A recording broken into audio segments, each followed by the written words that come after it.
Hello, welcome to the Modern Musclehead Podcast. This is Scott Tousignant of MetabolicMasterpiece.com, along with Bryan Krahn of BryanKrahn.com. We're back in action, and bam! Today we're going to be talking about volume, and let's just dive right into this topic. I think it's a topic that there's a lot of confusion out there. So we're going to try to, I don't know if we're necessarily going to set the record straight, but we're going to share our views, our takes, our insights on volume. So first of all, I see a lot of people defining volume different out there. I see one person's definition is completely different from another. Bryan, you and I seem to be on the same page. I believe the textbook kind of definition of volume is weight times sets times reps. Personally, myself, so what a lot of people will do to gauge their volume or to track their volume would be look at every single set that they do, how many reps they did, and the weight that they lifted, and they're multiplying them all together. They add it all up at the end of the workout, and they're coming up with this total poundage that they lifted for the workout. So in order to progress, they got to see that poundage go up, or not necessarily, that total poundage that they lifted go up, that number there. I have never approached my training in that sense. I tend to look at volume in terms of sets and reps for the most part. What are your views? What's your take on volume? How do you track volume, and how do you progress through volume? Yeah, I think it's one of those things where it's so different between like strength training and hypertrophy training. Yeah, and and I've always believed that, and experience has taught me that like strength is so much like math and engineering, and it's having a plan and sticking to it, and where these equations are a lot more, they seem to they seem to kind of work a lot better, whereas hypertrophy, I don't know, it's a lot more of a training experience. Like you're creating stress in the muscle, and it's not just the weight you're lifting. And so to that end, I prefer to look at volume. I just keep it really simple, man. I just look at the number of sets that I'm doing. And just, and I've learned different ways to approach it over the years. And I think you have to look at a much more of a big picture kind of approach when you're playing with your volume. Yeah. But yeah, I'm a little more on the artsy fartsy side when it comes to it. Definitely for hypertrophy. Without a doubt. And I think one of the tough things, like I did have a client ask me about my volume, and because he was going way overboard. I'm a high volume person. I freaking love volume. My body responds really well to it, and I enjoy high volume workouts. I recover really well from them for the most part. Always paying attention to that. But he's like, so I saw his volume was too high. I'm like, dude, you definitely need to dial it down. Being a natural guy, you're gonna have a tough time recovering from this. He's like, well, what's your volume? And I'm like, yeah, it's tough. It's really tough for me to quantify my volume when I'm using a variety of techniques. If I'm doing something like myo reps or 100 rep sets or drop sets, some of these different intensity techniques that are designed for a lot of the metabolic stress and metabolic fatigue, it doesn't.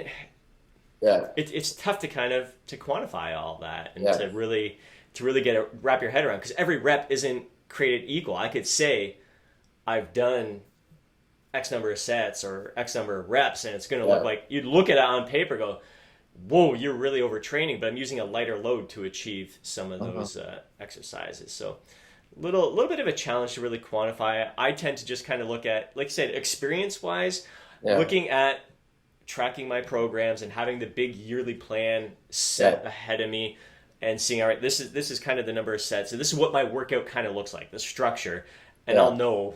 I can see from month to month, like, whoa, this is a little more than what I'm used to handling from the previous month. Yeah, definitely. I mean, we're strictly talking hypertrophy. Like, we're not talking like maximal strength training here, which is a lot more numbers and math. Yeah, definitely a difference there when we're talking strength and hypertrophy. And So I tend to just, like when I start a phase, I'll kind of set a base volume, at least for a month, and really try to just outperform myself in that given volume constraint. Like try to do more reps or more weights, and kind of keep the volume, like the set volume I'm talking about. Keep the sets. Yeah, really, that's where I mean, you and I had a conversation about this. You're saying, I'm not gonna keep volume the same, but I'm gonna try to increase my weight and my reps. Like, well, Yeah, that's increasing volume, Brian, based on the normal definition. Yeah. But the way we view it, we're really looking at sets. We have a target rep range, and we're gonna try to progress on that. And we have a weight. We try to progress a little bit on that. But bottom line, we want to overall work that we're putting in terms of sets, maybe adding in another exercise the next month. Yeah. Now, I'm glad you caught me on that, because that's something that's the first thing you have to do is you got to make sure everyone's speaking the same language. It's like when people talk about, oh, I train really high intensity. You're right. You're like, okay, wait. So you're lifting heavy all the time then, yeah, exactly. Right? Yeah. Or do you just mean you're lifting really, really hard? Right. Are you coming from the Weider school, or are you coming from like the exercise science school? Yeah.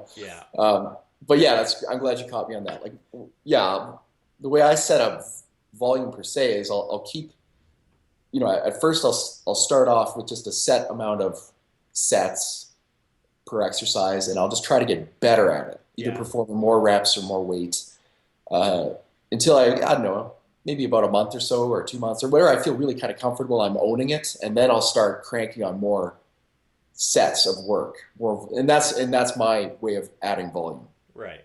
Yeah. So yeah, that's definitely an approach very similar to mine. I'm on that same page as well. And a lot of times it's not the weight that's going up.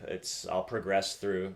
Doing a few more reps, and then I'll change instead of progressing that way. I'll add more sets or add a different exercise at the end to change things up. And bottom line, I'm definitely at a point training all these years, like seeing strength numbers go up it's as slow as seeing gains go up at this time. So it's definitely it's a fun little balancing act, and just finding different ways to challenge your body with more volume.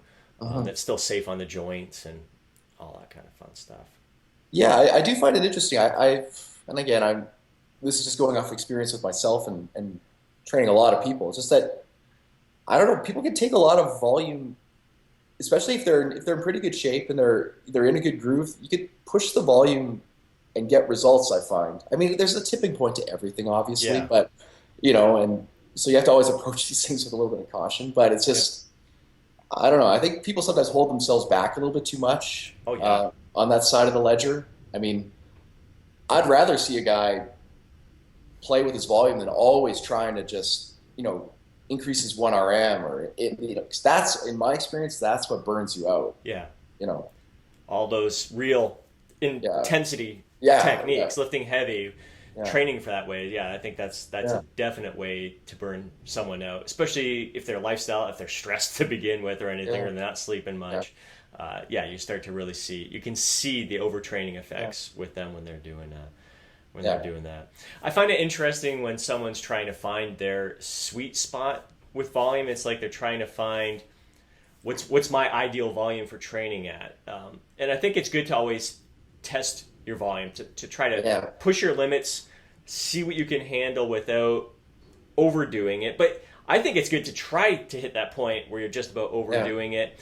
I think people are trying to find that one volume that they excel at or that the body responds best to. But I believe you take the same approach as me, where it is like that, you said before, an ebb and flow, where you're never trying to train at the same volume. You're starting at a base there, you build it up, but then you got to taper it back down again. You're never trying to train at as high a volume as your body can handle all the time. I think that's a surefire way for not just overreaching, but definitely overtraining.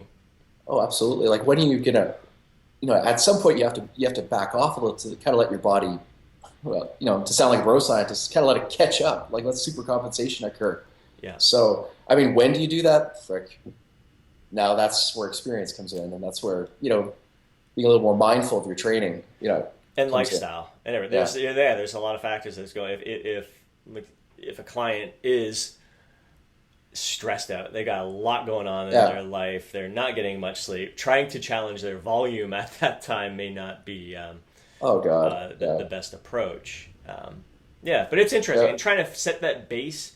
I mean, there's numbers out there. I see some people like textbook based on research out there for advanced lifters, intermediate to advanced lifters, guys kind of who are within our demographic here, looking at like upward numbers of trying to get in 70 reps per workout. So I see that kind of a number as a baseline, and to me again, I have a real tough time even quantifying that. If I'm doing all straight sets, it's easy for me to kind of, all right, I can understand, I can wrap my head around 70 reps. But when I'm throwing in myo reps and 100 rep sets and drop sets and all that kind of stuff, it kind of throws that number out the window. So I mean, it's good to have kind of some sort of baseline, and that number may be helpful to some people, but I think just kind of having a plan in place, a base plan in place, and then trying to build it up from there to see what you can handle is probably the best approach. Well, and what exercises are being performed here? You can't, 70, whatever that was, 70 reps or however many sets of squats is a lot different than the same volume of like cable curls or leg extensions or leg curls. I mean, even little things like if you're doing a lot of grip intensive work, like where you're constantly, you got your hands wrapped around a heavy bar. I mean, that's much more fatiguing. I mean, there's a lot of nuances to training that just don't apply here. I mean, so I mean, you always have to look at the total program and say, okay, where's all this volume coming from? I mean, if you're doing a lot, if it's like squatting and deadlifting and you're pushing the volume there, I mean, unless you're keeping a lot of reps in the hole, that's where you're kind of going to be setting yourself up where you need to back off a lot faster than if it's, there's lots of dumbbell work and cable work and whatever. It's just a totally different type of training. Yeah, without a doubt. I've also seen charts out there that say, they kind of show, I mean, with volume there's kind of that, like when people talk about finding a sweet spot, it's like you start increasing the volume and you're making progress, and then you get to a certain point where you plateau and then it's dropping down again. So you're not getting the same effect, same amount of benefit from increasing your volume. The benefits start to get less and less. And I've seen, like for advanced lifters, it's right around that sweet spot is 8 sets. And again, it's going to depend on the exercise that you're doing and all that stuff. But 8 sets per body part per workout is kind of that sweet spot for advanced lifters. And then it decreases a bit. So I see a lot of people take it, well, you should never do more than 8 sets. Why bother when the other ones are less effective? But those other ones, even though you're going up, you start going down. And those, like say your 10th set is going to be just as effective as your 6th set. So yeah, but then you got to be cautious if you're going down. It's going to be less and less benefit. So it's just a matter of pushing that envelope and squeezing as much benefit out of every workout as possible. Sure, my last set isn't going to be as effective or produce as much benefit as my first set, but there's benefit to it, and I think that's how are these sets performed? Where's it? Like, what's the overall structure of the workout look like? I mean, like I've written hypertrophy phases where the big lifts are done last, so that now it's going to be a completely different training effect. I mean, you're not going to have the strength, obviously, and focus will be down. So it's just not going to have the same effect on the body. I mean, without a doubt, my point being, there's so many variables that have to be controlled here before you can make these huge sweeping rules. Yeah. That's kind of, and with bodybuilding, we're always, change seems to be the biggest driving factor. We're changing up our workouts. For me, every 4 weeks or so. So how I perform the bench press this month may not be how I perform the bench press next month. So progressing from month to month on the bench press I never look at it that way. I'm never, because like you said, again, if it's strength focused, sure, month to month I can see my progress going up, but it's tough for me to gauge my progress in those areas. One thing with volume, I really like to look at total volume for the week rather than just per workout. And I think that's where I see a lot of guys, they read that higher frequency training has great benefits, but then they try to keep their volume the same as what they're doing during the body part split routines. And so training a muscle group once a week, they're hammering their chest, biceps, triceps, all that kind of stuff, and they try to do the same amount of volume multiple times a week, and that's your body, you just can't recover from the workouts. So I do find it interesting. I love high volume workouts in the sense of like body part splits where you really freaking crush a body part. But I do find when I train a muscle group like 2 to 3 times per week, the volume per workout for that body part is lower But at the end of the week, I ended up doing more total volume. It just, I've been able to spread it out and throughout the week. And initially, when I started increasing the frequency, I just looked, all right, what do I do?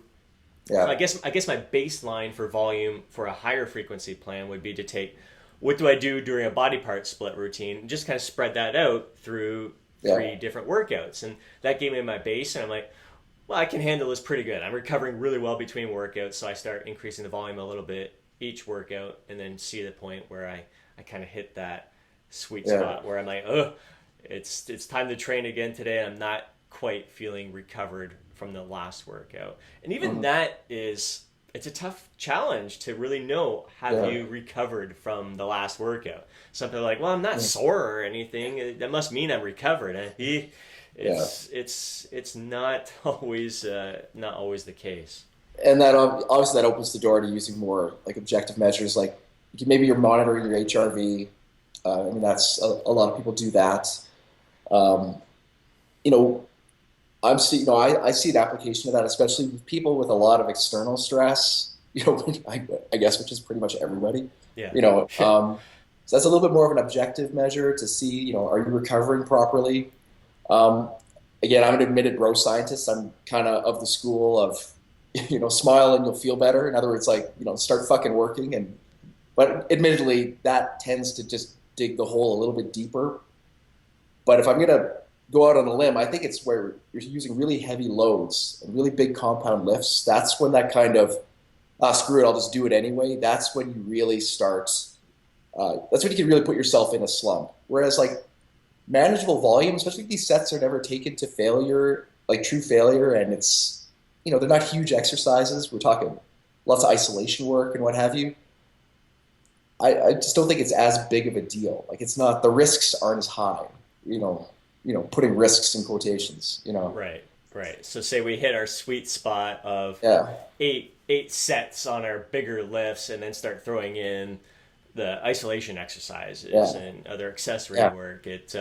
You're still going to be in a pretty good sweet spot there. It's not going to be as detrimental as if you were to keep up the heavier lifts at that point. Oh yeah. And you really start to see it can have a negative effect there. Well, I just see normal dudes with normal jobs, and they're at least 4 or 5 times a week, or typically 4 times a week. They're doing at least one of these sets where it's a compound lift taken to absolute balls out failure, and you can do that for a while, but that is what really digs a hole, I find. Yeah. With normal people, and that's when you get that when they show up at the gym, they're just like, "Frick, I don't even want to be here."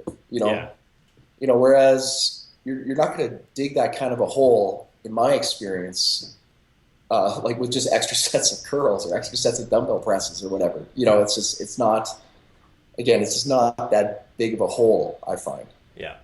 Definitely. But what do I know? Yeah. It's what do we know? Based on experience, based on training clients, it's what we see. It's what we live and breathe each and every day, and just kind of sharing our insights based on this. And it's a lot of. I think that's where the beauty of having your own training logs, and not just with numbers that you're lifting, but really keeping a diary of how you're feeling, how you're responding to these things, I think is really crucial and key there. Yeah, because man, everything matters. Everything plays into it.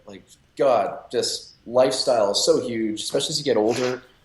And you're not training in a vacuum. There's all these other forces at work on you, and training can be a really big stressor. And everything has, everything writes a check, and you only have so much money in the bank. So yeah. Definitely. Lifestyle, sleep, stress, all those things. Stuff that we'll save for another time, but definitely. Sorry, we're just supposed to talk about volume. Yeah, but I mean, that all plays into it. Those things all affect how you're going to manipulate your volume. It's definitely something that I enjoy manipulating. And I think it's kind of underestimated by a lot of people. They kind of keep their volume set the same. They're either training low volume, high frequency type stuff, or they're trying to go balls out all the time and always kind of testing their limits. And it's always interesting to see when you put someone who's so used to just crushing a body part, and then you put them on a higher frequency plan where you have to dial down the volume a bit each workout. You seem like, well, I gotta do more. I only did so many sets. They're just itching at it, itching for more. They're so used to more and more, and really crushing body parts. But really kind of playing around with it, really looking at total weekly volume. And I think that's when I look at the big picture or show people, clients, the big picture that, you're used to crushing a body part once a week like this. Spread it out twice a week, 3 times a week, maybe even more. And they see the total volume they lift at the end of the week. They're like, oh, okay, it's there's benefits there. And there's benefits to both. I freaking love the crushing it, the body part split, and I love doing the higher frequency stuff. I really see the body responding in different ways by adjusting that. So adjusting volume, frequency, intensities, they tie in together. They feed off of each other. They can't really have one interchangeably without the other. They all got to work together. It's interesting. I mean, I do enjoy, I don't do it very often, but I do enjoy doing phases, like the classic, high intensity training, the classic, like the Mike Mentzer, Dorian Yates, what did they call it last, dog crap. It cycles through about every 5 years. Yeah. I mean, that's a really effective way to train, but I think even though it's only, 1 or 2 sets per body part, I mean, like it's all these ramping sets, and then you do this one big, and it's almost funny, all these warm-up sets. But, But I do find that people will overtrain, especially normal humans. You always have to quantify. Normal humans will overreach much faster that type of plan, I find, because they take that one set to just balls out. And it just, I don't know, it's supposed to be better for recovery because the volume is supposedly lower, but in my experience, it gasses people just as fast. Yeah. But hey, it worked for Dorian. But that's the beauty of periodizing your plan and really looking at the big picture there and seeing where will this fit in, and then what do I need to do afterwards to kind of recover from that overreaching phase. So that's big picture, man. Big picture view. But do you ever watch those Dorian Yates videos for the 90s? The black and whites? Man. Nuts, dude. That's nuts. Dope, man. That's awesome. Yeah. It's definitely, it lights a fire under my butt for sure. Like, I can't train that way. I can't do it. Yeah. I'll feed off their motivation. I'll feed off their work ethic and just forcing me to push a little more. All right, dude. I'd say that's a wrap. Two bros giving our insights on our views, how we program volume into our yearly plan, our views on what volume really is and how we make adjustments. And hopefully people gain some value from our insights. We'd love to hear from you guys, so leave some comments below. Again, we're all over the place here.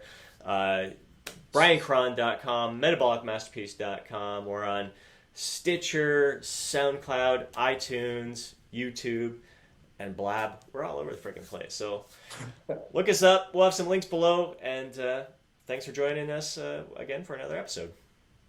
Later. Peace.